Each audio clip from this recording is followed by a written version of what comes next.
Re-NEET 2026 date announce பண்ணிட்டாங்க. It's June 21. இன்னும் 37 days தான் இருக்குது.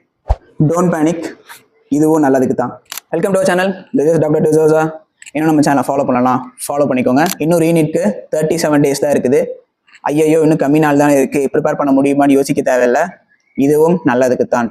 ஏன்னா அகாடமிக் இயரில் பெரிய சேஞ்சஸ் இருக்காது. 4.5 years MBS கோர்ஸ் அப்படியே தான் இருக்கும். எங்களை எடுத்துக்கோங்களேன், 21 பேட்ச்.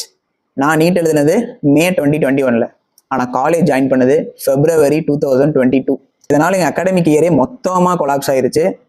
அதனால் நாங்கள் பட்ட கஷ்டங்கள்லாம் வாயால் சொல்ல முடியாது. சம்மர் ஹாலிடேஸ் கிடையாது, விண்டர் ஹாலிடேஸ் இருந்ததில்லை, ஸ்டடி ஹாலிடேஸே ரொம்ப கம்மியாக தான் கிடைக்கும். ஃபைனல் இயர் என் ஜூனியர்ஸ்க்குலாம் 17 months, ஆனால் எங்களுக்கு ஒரு 10 months தான். 10 monthsல அவ்வளோ படிக்கணும்.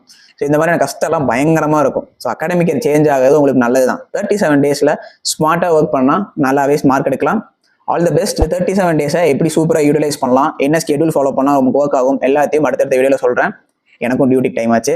இன்னுமே ப்ரிப்பேர் பண்ணல, ஸ்டார்ட் பண்ணுங்க. இன்னும் 37 நாள் தான் இருக்குது. அடுத்த வீடியோவில் பார்க்கலாம். Hustle hard. பாய்.